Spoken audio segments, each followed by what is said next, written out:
Americans love to complain that Europeans get all the cool cars and we don't, but things are changing. Ford's given us its Focus RS, Honda its Civic Type R, and now Audi its RS3.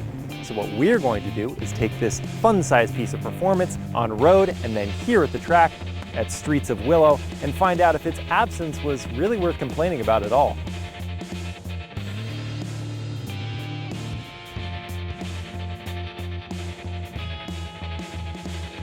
So what are we working with here?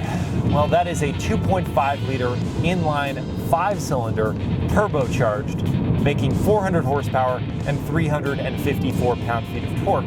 That is connected exclusively to a 7-speed dual-clutch S-tronic transmission. And that is sending power to all 4 wheels via Audi's Haldex all-wheel drive system.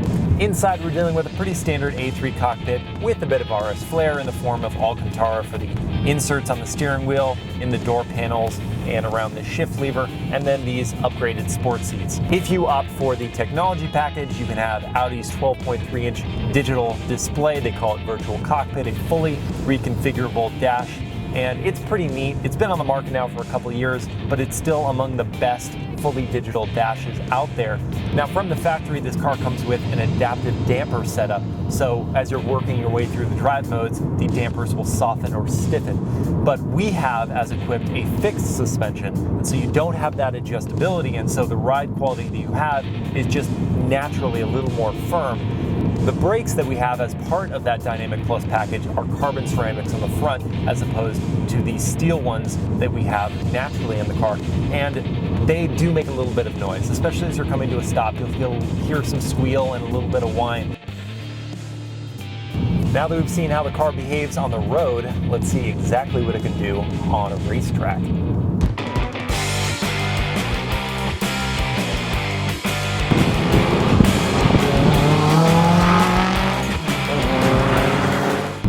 Okay, so one of the most impressive things about this car is the brakes. That is one thing they've done very, very well, among other things. The steering is excellent.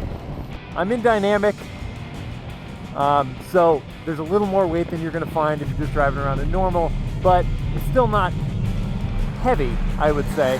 I wish there was a little more heft to the steering, but nothing too outrageous. And there is zero understeer. It's astounding. I mean, that has always been the thing, especially about the RS3. You're like, yeah, but it understeers, you know, it plows. Not this car.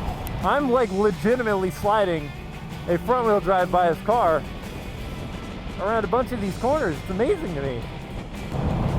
These Pirelli P0s are tremendous tires as well. They're just on this side of our comps, baby.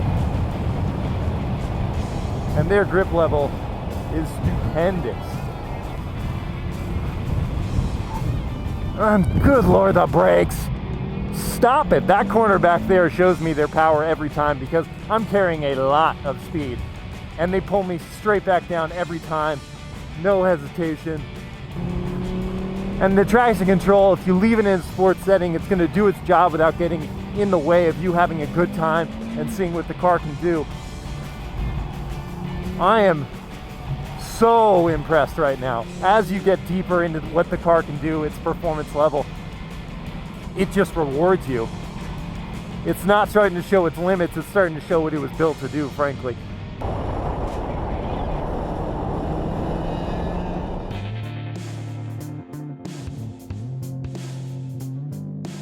Now, 400 horsepower sounds like a ridiculous amount of grunt, and indeed, if you bury the throttle, it does move quickly. I mean, 0 to 60, 3.5 seconds, it's ridiculous.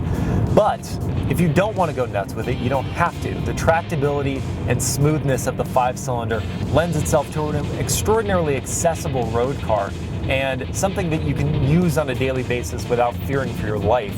Even though it is the entry-level RS model, it still comes with a pretty hefty price tag of $55,000. And if you add on all the other packages, technology package, the performance upgrades, all that, you could easily be looking at a $66,000 subcompact luxury car. But 55 grand is a fair price for what you're getting. So after plenty of seat time here at the Streets of Willow and on the surrounding roads, we've learned two things. One, the RS3 is absolutely deserving of the RS badge. And two, we could not be happier that Audi decided to bring its RS3 to America.